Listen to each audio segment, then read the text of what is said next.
여러분들이 가장 사랑하는 정통경제방송 박근영의 데일리 힌트 시간입니다. 반갑습니다. 오늘은 7월 18일 금요일 방송입니다.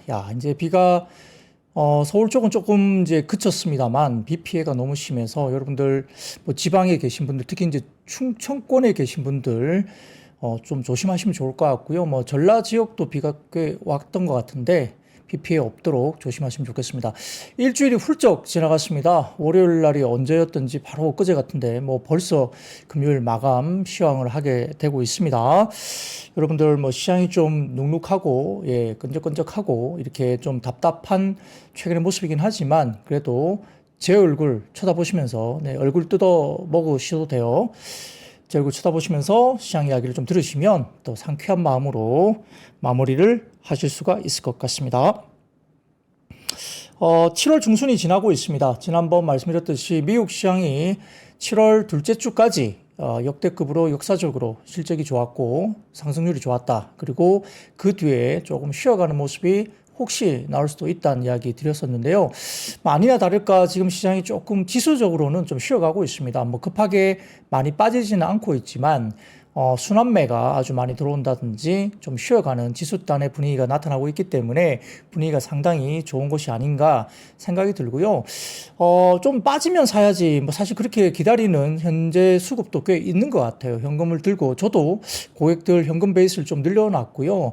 신규로 지금 매수를 좀 자제하고 있는 상황인데 생각보다 그렇게 많이 안 빠져서 이렇게 기다리는 조정이 혹시 나올지 안 나올지 잘 모르겠습니다만 아직까지는 큰 조정 없이 좀 순환매 형식으로 지금 돌고 있어서 일단 종목이나 섹터를 잘 고르면서 가면 될 것 같고 어제 제가 방송 중에 말씀드렸지만은 역대급으로 지금 헬스케어, 제약바이오 헬스케어가 IT, 테크 대비해서 역대급으로 지금 역사적으로 너무 저평가되어 있다, 못 올라갔다 말씀을 드렸었는데 역시 오늘 제약바이오 헬스케어가 급반등을 나왔습니다. 좀 보로노이 등 포함한 종목들이 급등이 나오면서 약간 키 맞추기가 확실히 나온 것 같아요. 그리고 연말로 가게 되면 역시 10월, 11월 정도에는 제약바이오의 달이라고 볼 수 있습니다. 연말 쪽에 그때 M&A, 그 다음에 라이센스 아웃 등등과 관련된 계약건 등이 많이 나오는 시점이 연말이기 때문에 그와 관련해서 하반기 제약바이오도 좀 주목을 할 필요가 있지 않느냐. 왜냐하면 상반기까지 제약바이오가 거의 먹은 게 없거든요. 그래서 하반기 접어들면서 다소 조금은 치고 갈 수 있는 섹터 가운데 하나가 후보군으로서 제약바이오가 조금은 모멘텀 플레이가 충분히 될 수 있겠고 그런 것들이 지금 눈에 띄게 수급이 좀 들어온 것도 보입니다. 여러분들 그런 것들도 역시 이제 투자 힌트로서 조금은 가져갈 필요가 있다. 근데 단기로 많이 올랐죠. 펩트론 같은 경우도 그렇고요. D&D 파마텍도 그렇고 일단 펩트론도 오늘 차트 보니까 얼마 사이에 50% 그냥 바로 튀었더라고요.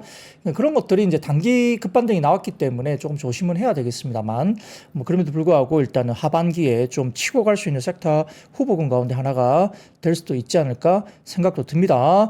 그런 것들 관련해서 여러 가지 부분에서는 생각을 해보시면 좋을 것 같습니다. 자, 말씀들 나누면서 많이 들어오셨어요. 엠마 왓스님, 닥터 K님, ICU님 들어오셨고요. 빙다리 핫바지님, 마녀쭈님, 그 다음에 정행우님, 오랜만에 뵙습니다. 마이 뷰티풀 엔젤님, 쭉 들어오셨고요. 최진웅님도 들어오셨고요. 쭉쭉쭉 많이 들어오셨네요. 정행우님은, 최근에 아주 자주 못 뵀던 것 같은데, 얼굴 씹어 먹으러 들어오셨다고 말씀 주시네요. 잘 살아보자님은 얼굴만 보면 무섭다고 하십니다. 제 얼굴이 좀 무섭습니까? 그렇지 않아요. 실물 보면은 그렇게 안 무서워요. 실물 후기들이 꽤 많이 올라와 있습니다만 그렇게 무섭다는 표현 한 번도 없었으니까 너무 겁먹지 마시고요. 잡아먹지 않습니다. 잘 살아보자님 그렇게 조금 말씀 주시면 좋을 것 같고 두루치기님 고생이 많다는 말씀 주셔서 힘을 내라고 말씀 주십니다. 맥가이버님 좀 다들 BPA 말씀 주시는데요. 마녀쭈님은 부장님 각질 한 톨 뜯어 먹었다고 말씀 주시는데 다 뜯어 먹어도 좋습니다. 여러분들이 마음이 재밌고 편하고 즐겁다면 다 뜯어 먹으면 어떻습니까? 다 괜찮습니다. 자, 미리빌린 팍님도 오랜만에 주셨고요. 안현식님도 다들 새롭게 들어오셨네요. K로드님 다 들어오셨습니다. 자, 그러면 넋두리 이야기 그만하고 또 시장 이야기 바로 들어가 보도록 하죠. 자, 코스피는 8.15포인트 상승 출발 보였습니다. 장 초반에 CNT와 리튬, 그래핀, 2차전지, 나트륨 이온, 폴더블 폰, 스테이블 코인, 조림 산업, 비료, 폐기물 처리, 전선 전력 설비, 시멘트 레미콘, 타이어, 석유화학 등 상승 출발 보이는데 지금 말씀드린 섹터 가운데 좀 이렇게 이슈가 보면은 지금 조림 산업, 뭐 비료, 폐기물 처리 뭐 이런 거 시멘트 레미콘 이런 게 왜 올랐을까요? 이건 비가 많이 와서 그래요. 비 피해가 있기 때문에 그런 것들이 조금은 실제 움직임이 좀 있었다 보이는 것 같고요. 그 외에도 뭐 폴더블 폰 관련주 파이nem텍 오늘도 급반등이 나왔죠. 뭐 따라가기가 조금 부담스러운 가격이 올라왔는데요. 뭐 오늘도 긍정적인 코멘트들이 나오면서 주가가 급반등이 나왔습니다. 여전히 이어졌다 볼 수 있겠고 신규로 지금 막 들어간다 이건 조금 부담스럽긴 합니다만 여전히 뭐 시각은 좀 긍정적인 것 같습니다. 그 외에도 스테이블 코인 말씀을 어제 제가 드렸었고요. 뭐 통과 가능성 이야기가 드렸기 때문에 오늘 그와 관련된 이슈들이 좀 긍정적으로 반영이 됐고 전선과 전력 설비도 뭐 여전히 뭐 글쎄요 뭐 항상 전력 쇼티지 이야기는 있지 않습니까? 그래서 그쪽도 괜찮았던 모습이 나왔습니다. 자, 미국 주식시장은 연이어 낮은 물가와 견조한 경기가 확인됐다 이렇게 보이는 것 같고 관세 우려가 경감되면서 신고가 경신이 나왔습니다. 실적도 우호적인 요소로 평가가 됐고요. 첫 번째 사진 좀 띄워드리면 자, 이제 근원 소매 판매라든지 이런 것들 실업수당 청구 건수 등이 나왔는데 6월에 미국의 소매 판매가 전월 대비 0.6% 정도가 나왔고요. 예상치가 0.1%라서 증가세로 들어왔습니다. 소매 판매가. 그리고 소비 둔화 그리고 관세 우려가 역시 감소될 수밖에 없었죠. 소매 판매가 괜찮았다 이렇게 나오니까 주식시장이 여기에 따라서 긍정적으로 반영을 했습니다. 자, 근데 딱 보면은 이제 자동차 쪽에 또 판매가 좀 좋았다 이렇게 이야기도 나오죠. 그래서 좀 억눌려 있던 그러니까 1분기 정도에 한 3월 이때 확 샀죠 자동차를. 그리고 4월 넘어가고 5월 넘어가면서 좀 줄였잖아요. 관세 때문에 좀 걱정이 돼서 미리 확 샀다가 줄여들었는데 다시 자동차 쪽에 판매가 조금 더 이어지고 있는 모습이 나타나면서 소매 판매도 괜찮았습니다. 그리고 지금 보시면은 신규 실업수당 청구 건수가 예상치보다 좀 줄었는데요. 자, 이걸 상당히 뭐라 그럴까요? 굉장히 좋게 생각하는 쪽이 있긴 합니다만, 근데 조금 다르게 보면은 연속 실업수당 청구 건수는 올라가는 모습이 보여요. 그러니까 신규 실업수당 청구 건수는 조금 안정화되는 모습이 나오고 있지만 연속 실업수당 청구 건수는 조금 궤도에서 벗어나면서 올라가는 모습이 보이죠. 그게 좀 부담감이 분명히 있습니다. 그러니까 잡을 일단 내가 끝내고 난 다음에 다시 일자리를 찾으려고 하니까 잘 안 찾아진다. 이런 모습이 보이고 있기 때문에 뭐 부담스럽거나 뭐 경기 침체가 하는 조건은 아니지만 연속 실업수당 청구 건수는 조금은 흐름에서 기본적인 평균적인 흐름에서 벗어나면서 올라가고 있다. 이것은 조금 부담감이 확실히 있다고 보입니다. 자, TSMC가 어제 실적 발표 있었다고 말씀드렸었고요. 3.4% 상승을 했습니다. 예상 상회는 실적과 견조한 가이던스가 나왔고 엔비디아도 1%대 정도 상승을 하면서 반도체 업종의 상승을 나타냈습니다. 자, 코스피는 2차전지 반등세가 나왔죠. 사실 뭐 급반등입니다. 뭐 그 이유는 제가 말씀드릴 거고요. 외국인 주도주 차익 실현 지속되면서 시장이 약간 약보합 정도로 흐름이 이어졌습니다. SK 하이닉스 대비 삼성전자가 다시 상대적인 강세가 지속됐고 미국발 관세 영향의 소유주였던 2차전지가 오늘 크게 급반등이 나왔는데요. 나중에 좀 더 말씀드릴 거고, 자, 오전 기준만 놓고 보면 외국인 기관 코스피 현물 순매수가 들어왔고 외국인들은 선물 6거래일 만에 순매수 전환했습니다. 업종별로는 2차전지, 방산, 기계전력, 정유화학 등이 상승세였고요. 자동차나 화장품, 지주, 증권, 보험업종은 하락세였습니다. 전일 크게 엇갈렸던 삼성전자, SK 하이닉스 오늘도 약간 엇갈리는 모습이 여전히 나타났습니다. 다음 주 24일 하이닉스 실적 발표 전까지 공방이 좀 더 이루어질지 좀 봐야 되는데요. 역시 오늘도 외국인들은 삼성전자 매수, 롱으로 잡았고요. SK 하이닉스 숏 해서 롱숏 페어 트레이딩이 진행된 것으로 보입니다. 2차전지는 미국장에서 2차전지주가 상승세를 보였고 중국산 흑연 93.5% 반덤핑 관세 소식이 이루어졌습니다. 여기에 따른 국내 주식의 반사 수혜 기대감이 반영이 됐습니다. 중국의 리튬 가격도 상승세가 나타난 것이 긍정적으로 반영이 됐습니다. 자, 화장품은 상반기 주도주였는데요. 잇따른 차익 실현 나왔는데요. 역시 내부자들이 팔았다. 이게 제가 보기에는 가장 큰 이유인 것 같고요. 거기다가 관세 부과 우려에 대한 부분들도 반영이 됐다. 사실은 빌미는 내부자가 팔았기 때문이에요. 주가가 많이 오른 상태에서 내부자가 팔았다 나오니까 누가 좋아하겠습니까? 자, 거기에 대해서 관세 우려가 또다시 뭐 스토리상으로 이렇게 판 이런 것들에 대한 부분들 뒷받침을 하고 있습니다. 실적 사재기 선반영 효과 의심을 또 한다. 뭐 이런 이야기도 나오고 있는 거죠.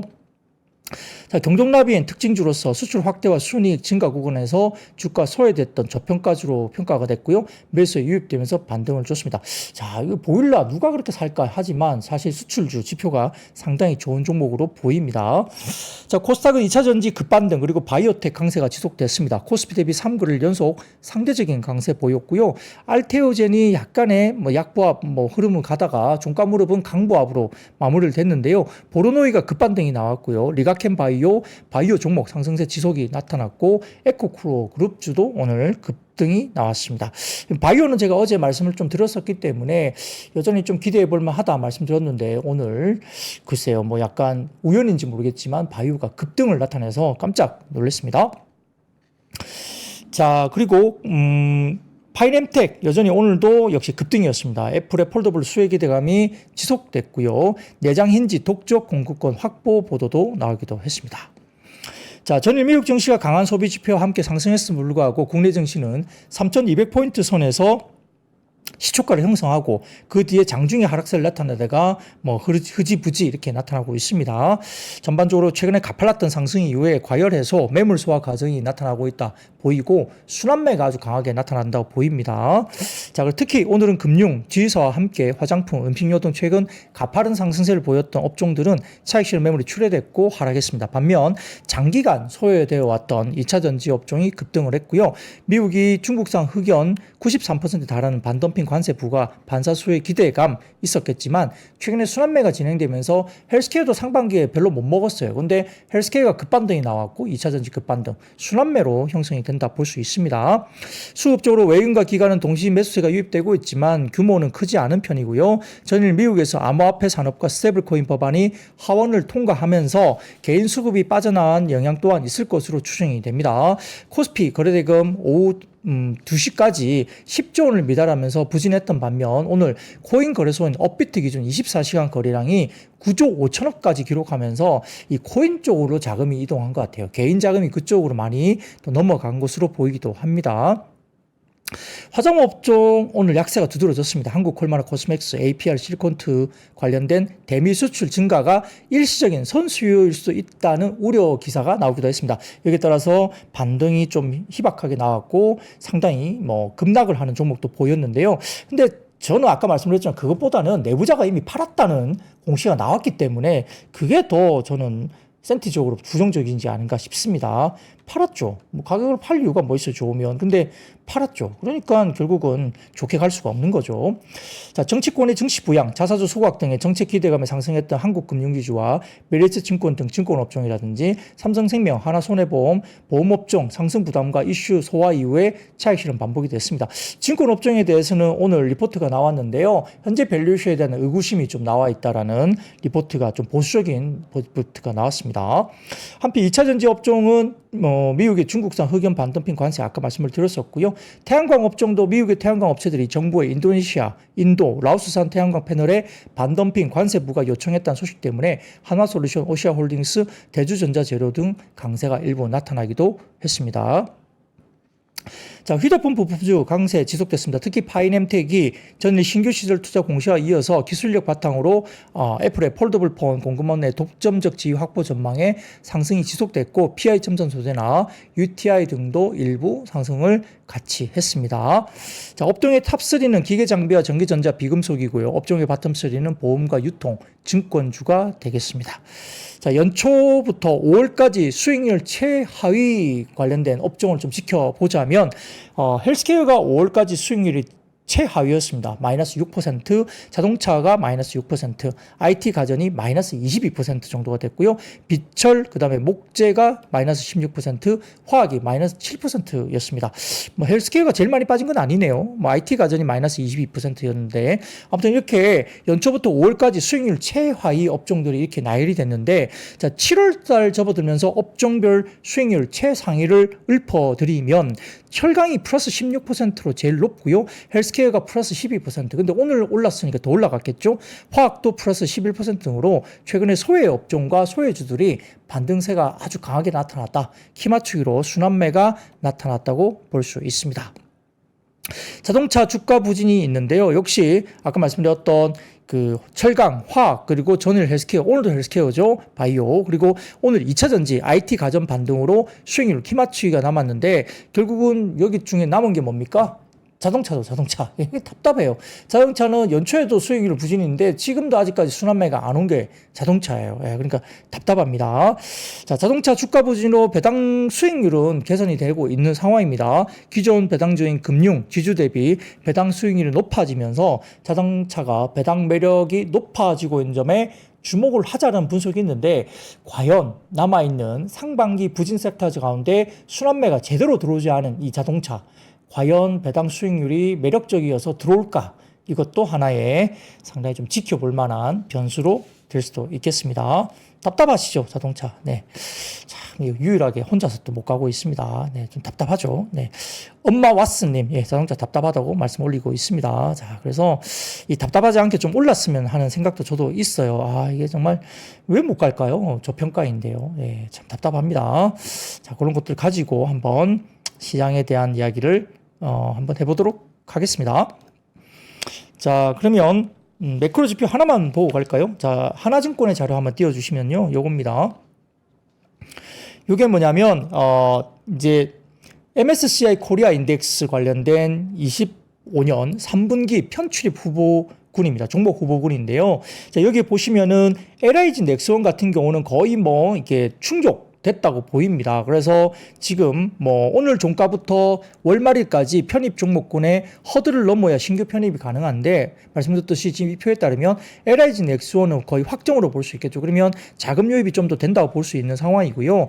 예, 지금 약간 그 헤드라인 카트라인에 좀 보이는 것이 두산하고 효성중공업이 있는데 이 두산과 효성중공업 같은 경우는 확정을 하려면 약간 남았어요. 그렇기 때문에 주가를 끌어올려서 여기에 MSCI 인덱스 이제 3분기에 편입을 시키기 위한 수급이 좀 들어올 가능성이 높습니다. 그래서 아마 두산이나 효성중공업이 좀 더 긍정적인 흐름이 나올 수 있는 가능성이 좀 높지 않을까. 왜냐하면 조금만 올라가면 이제 편입이 되거든요. 그러니까 월말까지 주가가 좀 덜 빠지고 여기서 좀 오히려 이 편입을 시키기 위해서 들어올리는 그런 수급이 나올 수 있다. 그러면 편입될 때 팔아버리면 되거든요. 자, 그런 수급도 역시나 우리가 생각할 수 있는 것이고요.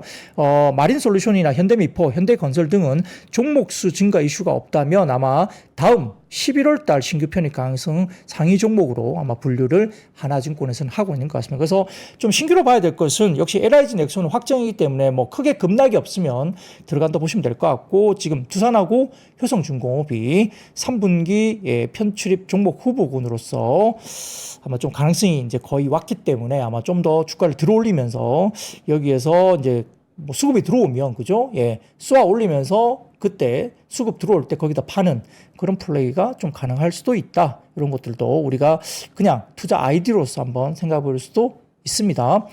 두산도 꽤 많이 빠졌죠. 네, 일부 우려 때문에 빠졌지만 뭐 그거 아니다. 우려할 이유 없다라고 또 일부 두산 관련된 뭐 리포트가 나오고 있기 때문에 그것도 잘 한번 챙겨 보시면 좋을 것 같습니다. 자, 그러면 매크로 이야기는 여기까지 하고요. 그러면 섹터 이야기를 한번 해보도록 하죠. 첫 번째 리튬과 2차전지 오늘 급등이 나왔습니다. 미국의 상무부가 배터리 핵심 소재로 사용되는 중국산 흑연에 93.5% 반덤핑 관세를 부과하는 예비적 결정을 내렸습니다. 여기에 따라서 오늘 반사수혜 이슈가 있었죠. 최종 결정은 12월 5일까지 내려질 것이라 밝혔는데요. 여기에 따라서 미국의 흑연 생산업체를 대표하는 단체가 지난해 12월 중국 회사들이 반덤핑 법률을 위반하고 있는지 여부에 대해서 조사해달라는 청원을 미국 연방정부 기관들이 제기한 것에 따라 취해진 조치입니다. 자, 헤드라인 좀 올려주세요, 피디님. 이렇게 관련해서 이제 이야기가 나왔습니다. 미국 시장에서 중국산 흑연에 실질적으로 부과되는 관세는 160%로 상승하게 됩니다. PD님 헤드라인 좀 올려주세요. 네. 좀 올리시면 그런 이야기가 이제 나와 있습니다. 정부 관계부처 관련된 헤드라인이 올라와 있다는 점, 이거 올려주시면 좋을 것 같고요. 자, 여기에 따라 일부 언론에 따르면 중국 거래소에서 리튬 생산 선물 가격이 3개월 만에 최고치로 상승했다고 전해지고 있습니다. 광저우 선물 거래에서 전일 탄산 리튬 가격은 4% 이상 급등하면서 톤당 약 69,980위안, 1,356만 원을 기록하고 있고요. 4월 21일 이후에 가장 높은 가격까지 리튬 가격이 올라왔습니다. 중국 내 주요 리튬 업체가 일부 광산에서 생산을 또 중단했기 때문으로 풀이가 됩니다. 중국 장거광업은 칭하이성에 위치한 한 광산에서 지방정부 정부의 지시로 리튬 생산을 최근 중단했다고 공시한 바가 있습니다. 그래서 리튬 가격 상승까지 이어지고 있는 것이죠. 자, 그래서 그 다음 사진 올려주시면은 리튬 가격의 탄산 리튬 흐름입니다. 이렇게 올라가고 있어요. 그래서 하나증권에서 올려주신 자료인데, 칭하이 리튬 요모 그리고 리튬 자원을 불법 채굴한 혐의로 생산을 중단하고 시장 조치에 들어갔다고 합니다. 장기적으로 톤당 6에서 7만 위안 수준의 리튬 가격이 견고한 원가 지지선을 형성하고 있다고 이야기도 하고 있고요. 단기적 공급 차질과 수요 강세가 맞물려서 리튬 가격이 바닥권에서 벗어날 가능성이 있다고 이야기가 된다고 합니다. 중국 현지에서 그렇다는 이야기를 하나증권에서 언급을 해주셨습니다. 자, 거기다가 어제 지난밤 뉴욕 증시에서 루시드 주가가 급등을 했습니다. 이건 뭐 리튬하고 좀 상관이 없는 것 같은데요. 우버 로보택시 파트너 선정 속 6년간 로보택시 공급 소식 등이 이루어지면서 루시드 주가가 36.24% 급등을 했습니다. 우버는 전기차 생산업체 루시드와 자율주행 기술 스타트업 누도와 협력해서 로보택시 운영에 나설 예정인데요. 우버는 자사 또는 제3의 협력업체가 누로의 자율주행 기술인 누로 드라이브가 탑재된 루시드의 스포츠 SUV 그래비티를 구매해서 차량 호출 네트워크에 투입한다고 발표를 했습니다. 루시드 급반등도 오늘 이슈가 좀 됐고요. 자, 여기에 따라서 뭐 리튬 관련주라든지 2차전지 전기차 관련주가 올라왔고요. 그리고 일부 그래핀 관련주도 주가가 올랐습니다. 상보라든지 LMS 등의 그래핀 관련주도 올라왔고요. 특히 포스코 퓨처엠이 오늘 급반등이 나왔는데 여기에 대해서 유안타 증권에서 2차전지 섹터 급등과 포스코 관련주 관련된 모멘텀 오늘 커멘트가 장중에 나왔는데요. 자, 여기에 따라서 북미 대응에 흑연 공급 가능 기업이 포스코가 가장 큰 비중으로 수혜가 클 것으로 봤습니다. 유안타 증권에서 이야기를 했는데요. 이번 관세를 제외해도 22년 10월 2차전지 자료를 통해서 언급했듯이 정권이 바뀌어도 항상 유지되는 핵심 원재료 리튬, 흑연, 히트류가 있는데 이 세 가지 원자재는 주요국들이 보호 정책을 유지할 것으로 보는데 결국 2차전지 한국 기업들은 EV 롱체인지, 픽업 트럭 등 대응하는 글로벌 선도기업 한 개사 그리고 북미 시장 내 현대차 메타플랜티안 공급 등 특정 OEM사향 공급 기업으로 재편될 가능성이 높다고 봤습니다. 26년 전후로 2차전지 섹터는 산업구조 재편과 주요 고객사 확대가 맞물리면서 수급 공백 효과와 정책 불확실성 해소, 3분기 기업 실적 개선 등으로 긍정적인 주가 흐름을 기대하는데 재편 이후의 승자 탑픽으로 본다면 LG 에너지솔루션 과 포스코 퓨처엠을 구조적 성장으로 보고요. 그 다음에 나노 신소재까지 탑픽으로 유안타 증권에서는 선정을 했습니다. 근데 포스코 퓨처엠이 오늘 실적이 나왔는데 좀 너무 아쉬웠죠. 한 7억 정도 나왔나요, 영업이익이? 네, 시장 컨센 대비 너무 쇼크였습니다. 그래서 실적이 너무 이게 받침이 안 됐기 때문에 모멘텀 플레이로 또 얼마나 또 연속성을 가지고 갈 수 있을까? 이 부분도 한번 지켜보셔야 되겠죠. 자, 한투증권에서도 포스코 퓨처엠에 대해서 미국 정부에 대한 중국산 흑연에 대한 반덤핑 관세 부과의 예비적 결정에 대해서 이슈를 이야기를 했는데요. 여기에 따라서 오늘 이야기를 다시 하면 포스코 퓨처엠이 한투증권에 따르면 이번 유상증자를 통해서 중국 점유율이 99%에 달하는 구형 흑연 내에 내재화 생산법인 설립 중에 있고요. 인상 흑연부터 천연 흑연까지 탈중국화된 응급제 밸류체인 단계적 구축 중에 있다 보면서 해당 관세가 최종 확정되면은 2026년부터 응급제 가동률 상승과 수익성 개선이 기대된다고 했습니다. 그럼 현재 한투증권에서 본다면 이번 법안이 완전히 확정이 된다면 포스코 퓨처엠의 뭐 반사 수혜가 맞다라고 이제 언급을 한 것이죠. 근데 아까 말씀드렸듯이 2분기 실적이 너무 쇼크였죠. 네, 컨센 대비 너무 저조하게 나왔습니다. 그래서 모르겠어요. 내일 시장에 이게 반영이 또 어떻게 될 것인지는 한번 지켜볼 필요는 있겠습니다. 자, 두 번째입니다. 전국적 폭우 속에 중대본이 위기경보 심각, 격상 소식 등의 태풍과 장마, 수자원 관련 테마가 상승을 했습니다. 이건 뭐 주가를 떠나서 지금 피해 관련된 그리고 인명피해까지 이야기 나오고 있어서 좀 조심스러운데요. 여러분들 비 피해는 꼭 잘 이렇게 넘어가시면 좋겠다는 생각이 듭니다. 자, 그래서 정부는 전국적 호우 긴급 대응에 만전을 기해 달라는 대통령 말씀에 따라 범정부 총력 대응 체계를 가동해서 이번 호우에 대처해 나갈 계획이다. 이렇게 이야기 나왔고요. 폭우가 집중 호우가 예보된 시간에 외출을 자제하시고 저지대라든지 하천변이라든지 산사태 위험 지역 등에 대한 접근을 좀 삼가하는 게 좋겠습니다. 그래서 중대본 3단계 발령은 2023년 이후에 처음이라고 이야기할 정도로 지금 폭우가 쏟아지고 있습니다. 여기에 따라서 여러분들 비 피해 없도록 조심하시면 좋을 것 같고요. 아무튼 그러다 보니까 뉴보텍이라든지 동양철관 이렇게 자연과 환경 이런 관련된 태풍 장마 수자원 관련된 종목들이 일부 반응을 좀 했습니다. 자, 세 번째입니다. 미국 하원이 지니어스법 가결 소식 등의 일부 관련주가 오늘 역시 상승을 보였습니다. 현지 시간 17일 미국 하원은 본회의를 열고 가상자산 관련 핵심 법안인 지니어스법 찬성 308표, 반대 122표로 가결을 했습니다. 이 법안은 스테이블 코인의 법적 정의와 발행 절차, 공시 의무 등을 규정해서 스테이블 코인 사용을 제도권 안으로 끌어들이기 위한 기본 규제 틀을 마련하는 데 목적이 있습니다. 트럼프 대통령이 서명만을 남겨두고 있고 트럼프 대통령이 현지 시간 18일 법안에 서명할 경우에는 미국 역사상 최초의 가상자산 관련 연방법이 제정될 예정입니다. 이 하원은 이와 함께 가상자산 거래소, 브로커, 발행인들에 대한 규제 체제를 마련하는 포괄적 법안도 통과시켰고요. 이 법안은 어떤 기관이 디지털 자산 시장을 감독할지에 대한 관할 권한을 정하고 있고 향후 상원에서 추가 심의가 예정되어 있습니다. 아울러서 의원들은 페드의 중앙은행 CBDC 발행을 금지하는 내용의 법안도 통과시켰습니다. 여기에 따라서 비트코인 가격이 12만 달러를 재차 돌파하는 모습을 보였고요. 코인 마켓캡에 따르면 비트코인 가격은 오늘 오전 10시 30분 기준 24시간 대비 1.9% 상승한 12만 500달러 선에 거래가 됐습니다. 빗썸과 업비트에서는 1억 6,400만 원 선에서 거래가 그 시간에 됐습니다. 그러다 보니까 더즌, 넥서스, 카카오페이나 아톤, 뱅크웨어 글로벌 등의 일부 스테이블 코인 관련주가 상승을 했습니다. 또한 SGA라든지 우리기술투자, 비트맥스, 다날 등의 가상화폐 관련 종목들도 일부 반응을 보였습니다. 자, 트럼프는 대놓고 돈 벌려고 합니다. 가상화폐로 아주 그냥 가족이 다 나서서 지금 돈 벌려고 작정했기 때문에 아주 그냥 법안으로 통과시키면서 아주 작정을 했죠.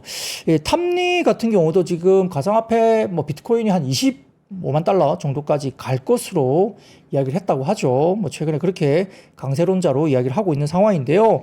얼마나 갈지 모르겠습니다만 어쨌든 트럼프가 있는 한 가상화폐 쪽으로 어쨌든 드라이브를 걸 것은 자명하다. 개인 돈 벌기 위해서도 그렇다.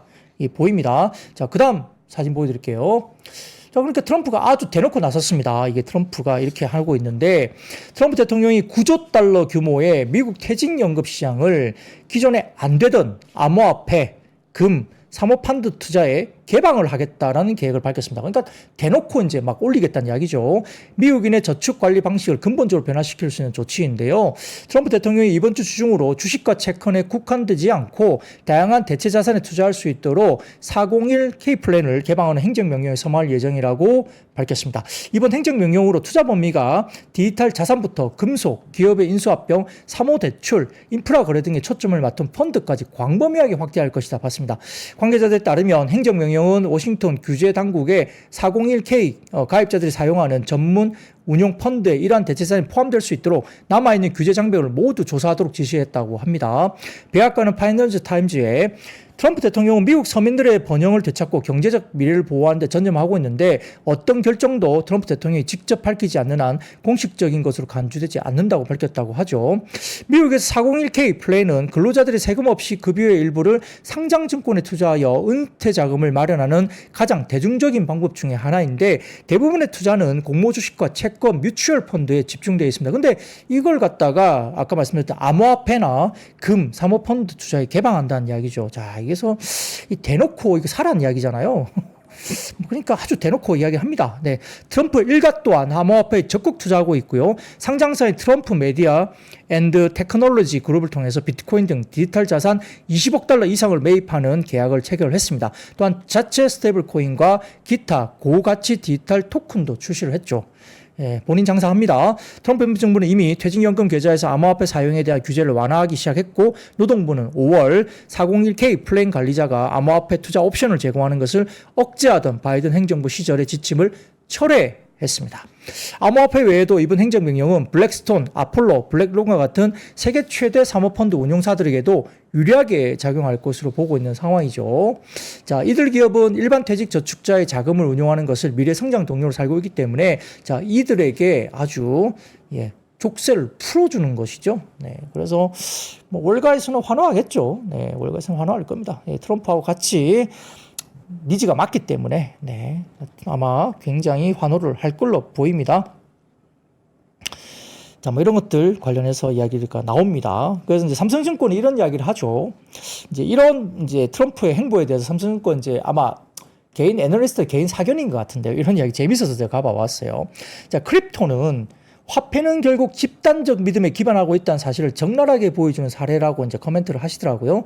제가 이제 좀 가져와 봤는데, 밀턴 프리드만의 책에는 돌덩이를 화폐로 사용한 태평양 야프 섬의 사례가 나온다고 보면서 그 큰 돌을 소유할수록 부자이고 심지어 가져오다가 바다에 빠뜨렸다고 주장해도 인정해 주었던 사례가 있다고 합니다.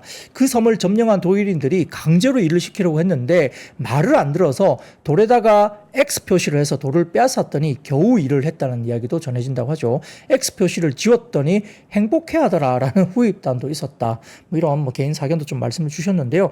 아무튼 이제 가치를 어디에 부여하느냐에 달렸다는 거죠. 그래서 이렇게 가상화폐에다가 이렇게 하는 것은 믿음에 따라 그냥 가는 거다는 이야기를 하는 겁니다. 물론 자, 생각해 보세요. 뭐 금도 그렇지 않습니까? 금도 금을 가지고 있는 게 돈이 많은 걸로 생각하는 거잖아요. 금도 어떻게 보면 돌덩이 중에 하나 아닙니까? 네, 그러니까 뭐 가상화폐의 가치를 매긴다. 이것도 뭐 금과 뭐가 다르냐 이런 생각도 해볼 수 있는데 아무튼 그 집단적 믿음에 기반하고 있다는 거죠. 네, 그런 것들이 결국 이제 가상화폐 성장을 이제 나타나고 있는 것이고 트럼프는 대놓고 하고 있는 것이고, 네, 한국에서는 저랬으면 모르겠습니다. 네, 무슨 일이 대통령이 저렇게 대놓고 하면 무슨 일이 생길지 잘 모르겠는데요. 미국은 가능하네요. 자, 그렇습니다. 자, 네 번째입니다. 하나큐셀 및 미국의 태양광 업체, 미국 상무부의 인도, 라오스산 태양광 관세 요청 소식이 들리면서 일부 관련주가 상승을 했습니다. 자, 외신에 따르면 하나큐셀, 퍼스트 솔라, 탈론 PV, 미션 솔라 등 미국 태양광 업체로 구성된 단체인 미국 태양광 제조 및 무역 연맹이 있는데요. 이 상무부대가 인도네시아, 인도, 라오스에서 수입되는 태양광 패널에 관세를 부과해달라고 요청한 것으로 전해졌습니다. 자, 업체들은 중국이 소유한 기업들이 인도네시아, 인도, 라오스에 있는 공장에서 불공정하게 낮은 가격의 제품을 만들어서 미국에 수출했다고 주장했고요. 블룸버그 집계에 따르면 인도네시아와 라오스가 미국의 태양광 셀과 모듈 전체 수입에서 차지한 비중은 작년 5월 1.9%에서 올해 5월 44%로 급증했다고 합니다. 앞서 이들 미국 업체는 캄보디아, 말레이시아, 태국, 베트남 4개국에서 수입하는 태양광 패널에 대해서도 같은 이유로 관세를 요청했고 작년에 미국 정부는 그 요청을 받아들여서 4개국의 태양광 제품에 관세를 부과한 바가 있습니다. 자, 여기에 따라 IPK 투자증권은 보고서를 통해서 이 하나큐셀이 인도네시아, 라오스에서 생산 시설을 운영하지 않으므로 이번 소송 대상 국가의 관세 부과로 인한 직접적인 비용 증가 위험은 없고 또한 하나큐셀은 미국 조지아주에서 수식 통합 제조 허브를 구축해서 셀 및 모듈 생산 역량을 강화하고 있다고 밝혔습니다. 이에 따라 오늘 대성 파인텍, 대주전자재료, 나노신소재, OCI 홀딩스, OCI, 하나솔루션 등 일부 태양광 관련주가 주목을 받았습니다. 자, 그렇게 이야기가 되고 있는 상황이고요. 자, 그리고 지금 최근에 이번 주 들면서 아주 핫한 종목이 하나 있죠. 관련된 종목들, 역시 파이낸텍 관련주가 역시 주목을 받고 있습니다. 그래서 폴더블 관련주가 일부 또 같이 올라가는 모습이 보이는 종목도 있는데요. 기술력을 바탕으로 애플 폴더블 폰 내에 공급망 내 독점적 지위 확보 전망이 되면서 관련된 종목 가운데 파이낸텍이 가장 높게 올라가고 있고요. 전일 신규 시설 투자 공시에 이어서 상승세가 지속됐습니다. 그래도 PI 첨단 소재, UTI 등도 주목을 받았는데요. 자, 첫 번째 자료 보여드리겠습니다. 오늘 메리츠 증권에서 이렇게 관련된 자료 올렸는데 이게 고밍치 관련된 이야기죠. 네. 파이낸텍의 시설투자 공시에 대한 고밍치 코멘트 공유를 드립니다. 자, 고밍치가 이렇게 이야기를 하고 있습니다. 자, 영어니까 그렇게 어려운 영어 아니죠. 예, 고밍치도 대만 애널리스트인데 그렇게 어려운 영어 안 씁니다. 자, 쭉 보시면 무슨 내용인지 한눈에 딱 들어오시죠. 자, 어제 파이낸텍의 시설 투자 공시는 고밍치에 따르면 애플이 폴더블 아이폰에 대한 클리스 프리, 이 주름 제거를 위해서 메타 플레이트 생산에 있어서 레이저 드릴링 채택을 가속화할 것이라는 기존 전망을 확인해 주는 것이다 이야기를 했습니다. 자, 그래서 애플과의 경쟁력을 강화하기 위해서 삼성도 26년 하반기 출시 예정인 갤럭시 Z 폴드 8 그러니까 8 시리즈에 고가의 레이저 드릴링 메탈 플레이트를 도입할 예정인데요. 파이낸텍이 폴드 7의 주요 공급사에서 폴드 8 단독 공급사로 격상될 것으로 예상을 한다는 겁니다. 어제 투자는 또한 삼성의 수요 확대에도 대응하기 위함이고 26년에는 삼성 및 삼성향 관련된 ASP, 평단 그리고 수익 기여도가 크게 증가할 전망으로 봤습니다. 그래서 폴더블 아이폰 관련된 파이낸텍의 설비 투자는 아직 완료되지 않았고 향후 추가 투자가 발표가 이어질 것으로 봤죠. 그러다 보니까 파이낸텍이 좀 비싼데도 오늘 주가가 더 급반등을 줬습니다. 유진투자증권에서 오늘 리포트가 파이낸텍 비싼데 아직도 사요? 예스! 이렇게 이야기를 하는 리포트를 유진투자증권에서 내기도 했거든요. 그래서 파이낸텍이 오늘 아마 그런 힘을 받고 추가적으로 더 급등을 했던 걸로 보입니다. 자, 그렇긴 한데 오늘 급반등 한 이에 이 자리에서 또 신규로 사나? 이건 좀 다른 이야기일 수도 있죠. 한 2, 3일 정도 급반등이 나왔기 때문에 여기서 신규로 따라잡는 것은 조금 고민을 해보실 필요는 있습니다. 기대감을 갖고 땡겼기 때문에 좀 미리 땡겼다 보시면 되겠는데요. 모르죠. 주가는 월요일에 또 올라갈지 모르겠지만 어쨌든 좀 조심은 해야 된다 생각을 드립니다. 자, 그리고 그 다음 표 보여드리면 이 블룸버그 통신에서 올려주신 애플 폴더블 아이폰 공급망 관련된 표인데요. 잘 안 보이시죠? 특히 지금 스마트폰으로 보시면 이거 표 안 보이실 거예요. 그래서 3프로TV 앱에 들어오셔서 제 원고를 다운로드 받으시면 이 표가 보이실 건데요. 그걸 한번 보시면 좋을 것 같은데 여기 나온 거 쭉 보시면은 저도 이렇게 그냥 표를 보면 거기에 들어가는 회사들이 쭉 나오는데요. 국내 같은 경우에는 지금 렌즈 테크놀로지 같은 경우는 이미 알고 있는 회사죠. 그리고 LG이노텍 당연히 들어갈 것 같고요. 그 다음에 파이낸텍 들어갔고, 이녹스, 이녹스 생산 수제 들어갔고요. 그 다음에 UTI도 들어갔네요. 그 다음에 쭉 세경 하이텍도 들어와 있네요. 여기 보시면 쭉 들어와 있고요. 그 다음에 SFA도 들어갔고요. 그 다음에 원익 IPS도 들어와 있네요. 원익 IPS. 그 다음에 AP 시스템도 들어와 있네요. 그리고 삼성 SDI 들어와 있고요. 쭉쭉쭉 덕삼 네트워크스도 들어와 있고 이렇게 쭉 들어와 있습니다. 그래서 블룸버그 통신이 확인한 애플 폴더블 아이폰 공급망 관련해서 이 표를 보시면 관련주들이 쭉 나옵니다. 야, 이것도 같이 한번 보시면 좋을 것 같아요. 종목들이 지금 파이낸텍이 가장 이제 주목을 받았는데 그 외에 제가 아까 여기 표를 보고 불러드린 또 다른 종목들도 있기 때문에 한번 참고를 해보시면 좋을 것 같습니다. 자, 6번째입니다. 중국 소비 관련주가 오늘은 일부 화장품주들이 급락을 했고요. 다른 소비 관련주도 일부 하락세가 나타났습니다. 자, 언론에 따르면 이재명 대통령이 9월 중국 베이징에서 열리는 이른바 전승절 80주년 행사에 불참할 것으로 알려지고 있습니다. 근데 기사가 이렇게 나오긴 했는데요. 좀 더 확인해 봐야 되겠지만, 하여튼 기사는 그렇게 나왔다는 이야기죠. 자, 중국은 9월 3일 베이징 천안문 광장에서 항일전쟁 및 반파시스트 전쟁 승리 80주년 기념식과 열병식을 개최할 예정인데요. 아마 이런 부분에 대해서 일부 우리 정부도 지난달 전승절 기념식 참석 의사를 타진한 바가 있다고 보이긴 한데 뉴스상으로 보면은 이재명 대통령이 아마 거기에 조금은 불참 가닥 소식이 일부 기사로 좀 나온 것 같습니다만 정확하게 확정 이렇게 나온 건 아닌 것 같은 잘 모르겠습니다만 그렇게 이야기가 좀 나왔습니다. 아마 기사가 일단 그렇게 나온 것 같아요. 그래서 그런 것도 나오면서 좀 화장품도 빠졌다 이렇게 시장에서 이야기되는데 근데 꼭 그것 때문에 화장품이 빠졌을까요? 그건 아니죠. 그건 아닌 것 같고요. 화장품은 아까 말씀드린 대로 주가가 급등한 뒤에 내부자가 팔았습니다. 관련해서 달바 글로벌도 조합이 팔았고요. 공시가 나왔죠. 그리고 이미 그 전에 팔았던 것도 우리가 그죠? 많이 팔았어요. 실리콘투도 팔았지 않습니까? 그러니까 고점에서 파니까 별로 좋지 않은 거죠. 시그널이.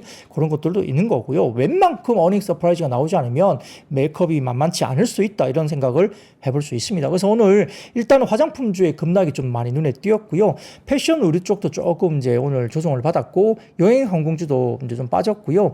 그다음에 카지노 면세점 관련도 하락을 했는데 사실 롯데관광개발도 단기 급등을 생각하면 굉장히 많이 올랐습니다. 거의 한 18,900원 정도까지 롯데관광개발 올라왔고요. 뭐 이런 것들도 사실은 주가가 너무 많이 단기적으로 올랐죠. 올랐기 때문에 차익 실현이 좀 나올 수 있는 거고요. 그 외에 국내 상장 중국 기업 일부도 좀 주가가 빠지기도 했습니다. 자, 근데 하나증권에서 오늘 전반적인 화장품 관련된 섹터의 하락에 대해서 코멘트를 냈는데요. 일단은 시장 전반적인 밸류에이션 부담이 있었고 미국의 8월 상호 관세 부과 전 선수요 집중 우려에 대한 이슈가 기인됐다. 그래서 주가가 많이 빠졌다. 이렇게 봤는데요. 뭐 관련해서 지금 관세 관련 브랜드사, 유통사 피드백상 뉴욕타임즈 기사와 온도차가 좀 있다고 봤습니다. 실리콘투를 통해서 확인한 바에 따르면 관세로 인한 선수요 등은 미주 리테일 사업부에서 관련된 내용을 들어본 바가 없고 이런 분위기가 아닌 것으로 파악을 했다는 겁니다. 또한 관세는 공급가 기준 반영이 돼서 부담이 크지 않다고 봤고요. 브랜드 간 협의 통해서 부담을 조정 중에 있다고 평가를 했습니다. 추가로 미주뿐만 아니라 유럽, 중동, 동남아 등의 타 지역에서 KBT에 대한 수요가 강한 상황이기 때문에 관세로 인해서 시장 전반에 영향을 줄 요소는 아니라고 판단을 했습니다. 그래서 관세는 이미 인지된 요소, 부담 요이긴 하지만 게임 체인저급의 이슈는 아니다. 주가가 이제 피크를 찍고 막 급락할 그 정도의 이슈는 좀 아니지 않느냐 이렇게 이야기를 했죠. 그리고 여러 가지 부분에서 ODM사 하락에 대해서도 KBT는 현재 글로벌 확산이 순차적으로 진행되고 있기 때문에 결국은 ODM의 존재가 또 하나의 근간이 될 수 있고 글로벌 수준을 이끌어가고 있는 상황으로 봤습니다. 그래서 일본, 미국에 이어서 유럽, 중동 등 진출 채널과 국가가 여전히 많기 때문에 ODM사 관련 부분들도 역시 리레이팅 요소가 충분하다 이렇게 생각을 하고 있다. 그러니까 뭐 너무 많이 빠지면 좀 매수로 대응해야 된다. 긍정적인 요소가 여전히 많다라고 하나증권에서는 해당 애널리스트가 장중 코멘트를 내기도 했습니다. 자, 7번째입니다. 금호타이어 화재 사고 여파에 따른 2분기 실적 부진 전망에 손해보험주가 역시 하락을 했습니다. 금호타이어 광주공장 화재 사고 여파로 올해 2분기 실적의 대규모 손실을 반영할 것으로 전망이 됐습니다. 그래서 손해보험사 위주로 빠졌는데요. 간사보험사인 DB손해보험을 비롯해서 현대해상, 삼성화재 등 공동인수사들의 손실 규모만 1,000억 원에 달한다고 추산되고 있습니다. 여기에 따라 수익성 악화 부분의 우려가 커지고 있다고 보이죠. 자, 그런 것들 중심으로 인해서 오늘 화재보험이 일부 좀 빠졌고요. 자, 8번째입니다. 단기 급등 이후에 속도에 대한 부담 분석의 증권주도 오늘 하락을 했습니다. 현대자증권이 조금 보수적인 리포트를 냈는데요. 자, KRX 증권지수는 YTD 올해 연간으로 99.8% 급등하면서 코스피 대비 66.8%포인트나 아웃퍼폼을 했습니다. 증권업종 주가 상승의 주요 배경은 증시 부양 정책에 대한 기대감이 있었는데 증권업종의 주가는 단기에 가파르게 상승해서 지금 유니버스 증권 커버하는 증권사들의 평균 연초 PBR이 0.45배였는데 현재 0.85배까지 상승했으니까 거의 2배 정도까지 올라왔다는 거죠. 이에 따라 투자자들이 고민할 수밖에 없고요. 12개월 포워드 PBR 0.85배는 현재 증권업종의 펀더멘탈을 고려할 때 부담스러운 수준까지는 아닐 수는 있겠지만 빠르게 올라온 속도에 대한 부담감은 클 수밖에 없다. 그래서 하반기는 단순한 기대감인지 혹은 현실화가 정말 가능한지 이걸 구별하고 종목별로 선별적 접근을 할 필요가 있다고 평가를 했습니다. 그러니까 단기 급등에 따른 밸류 부담이 있다는 거죠. 그래서 이런 부분들 관련해서 지금 볼 필요가 있겠죠. 자, 그리고 정무위가 21일 STO 법안 소위심사 예정 소식 등의 일부 STO 관련 주가 상승을 했고요. 이재명 대통령이 부산 타운홀 미팅 연기 소식 중에 일부 종합물류나 해운주도 좀 부정적인 영향을 받았습니다만 다만 이재명 대통령이 부산 타운홀 미팅 연기는 지금 그러니까 비가 와서 폭우 때문에 그런 것들을 먼저 좀 추스르고 이렇게 가신다는 것 때문에 일정이 약간 연기된 것이고요. 결국 가시겠죠. 네, 그런 것들 관련해서는 단기적으로 좀 이슈 때문에 살짝 그런 부분들 영향을 받았다 정도로 볼 수 있겠습니다. 자, 주말 잘 쉬시고 BP 없도록 유의하시고요. 월요일날 웃는 얼굴로 찾아뵙겠습니다. 여러분 아시죠? I see you.